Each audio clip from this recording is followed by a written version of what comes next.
Halo semuanya, Ultraman Blazar episode 14 sudah tayang nih. Di episode kali ini, Blazar harus berhadapan dengan Kaiju Deltandal. Namun di episode kali ini ada misteri baru yang muncul di series Ultraman Blazar, yaitu tentang ayah Amy. Seperti apa cerita Ultraman Blazar episode 14 ini? Ayo kita masuk ke pembahasannya. Ultraman Blazar episode 14, Memori Cahaya Bulan. Teruaki memberitahu fenomena udara yang terjadi baru-baru ini. Fenomena ini menyebabkan beberapa kerusakan bangunan. Pelaku dari fenomena itu adalah kaiju terbang yang diberi nama Deltandal. Earthgaron pun disiapkan untuk menghadapi Deltandal nanti. Andri menanyakan Amy ada di mana dan ternyata dia sedang pergi. Amy berada di fasilitas GGF untuk mencari informasi. Amy menemukan informasi yang sangat rahasia dengan kode nama V99. Dia juga menemukan nama Yudobashi sebagai manajer di fasilitas Tes 66. Tiba-tiba ada pasukan yang akan menyergap Amy. Suatu malam di atas lautan Jepang, Deltandal muncul dan sedang dikejar oleh Earthgaron.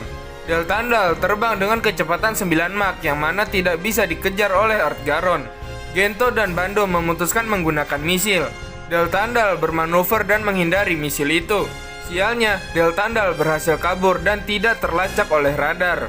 Karena hal itu ditambah bahan bakar yang hampir habis, Earthgaron pun mundur. Di Scarred City, lagi-lagi Scarred kena semprot oleh Retsu. Gento menjelaskan kalau Earthgaron tidak digunakan untuk pertarungan udara. Namun Retsu tidak terima karena seharusnya Gento bisa menggunakan sebuah taktik. Karena hal ini, Scarred terancam dibubarkan. Retsu pun pergi. Mendengar perkataan Retsu itu, semua anggota Scarred mulai tertekan. Di tengah suasana yang tertekan, Amy izin keluar menyelidiki Deltandal. Andri malah membicarakan tentang buatan Teruaki dan ternyata itu punya Gento. Di sisi lain, ternyata Amy menemui Retsu.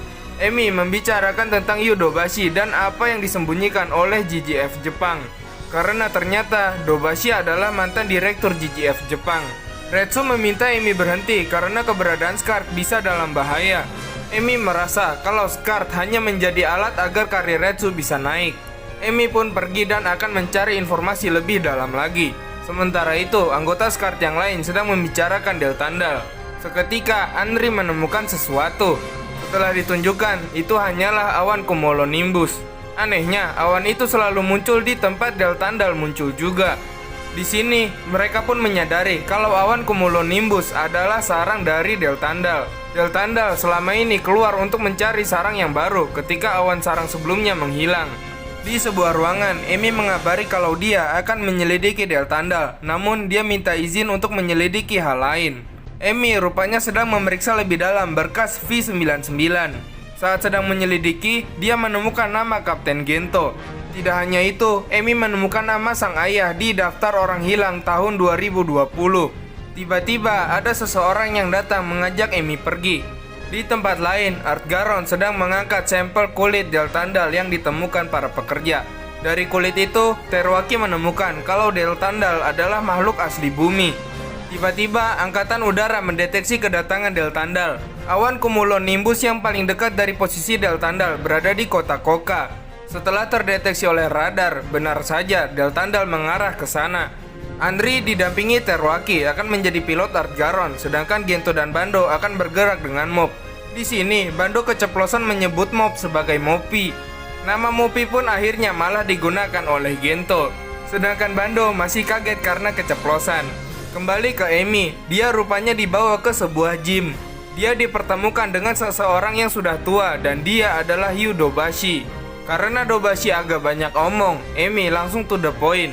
Dia menanyakan tentang V99 itu sebenarnya apa. Dobashi menanyakan pendapat Amy tentang V99. Amy berpendapat kalau V99 adalah kekuatan musuh yang mengirim Bazanga dan Gebarga menuju bumi. Ternyata jawaban Amy itu mendekati. Dobashi memuji kemampuan Amy. Dia ingin agar Amy menyelidiki sendiri V99. Ternyata ayah Amy adalah ketua peneliti di fasilitas Tes 66. Mendengar tentang hal itu, Dobashi menyebut ayah Amy dan putrinya sebagai pembangkang. Dobashi pun pergi. Dia menitipkan salam untuk Kapten Scarred yaitu Gento. Di mobil, Retsu menelpon Gento dan meminta agar dia mengawasi Amy. Earthgaron sudah sampai di lokasi Deltandal dan Gento memberikan arahan untuk mulai menyerang.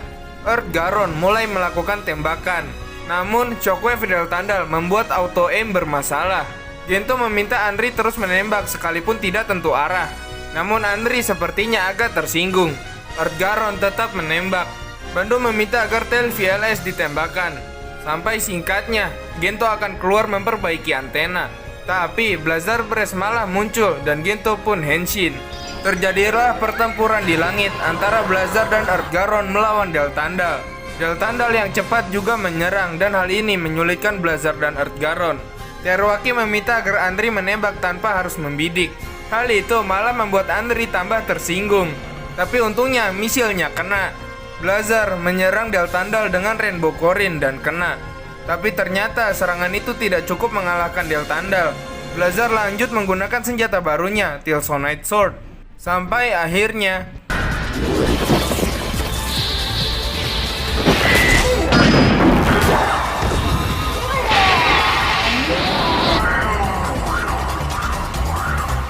malam harinya, Emi mendatangi Gento di Scarred CP. Emi memberitahu salam dari Yudobashi. Emi bertanya, apakah Gento pernah menjaga Dobashi? Gento mengiyakannya. Saat itu, Gento akan mengevakuasi Dobashi. Mengetahui ada orang yang belum dievakuasi, Gento kembali masuk ke fasilitas. Fasilitas itu ternyata akan meledak.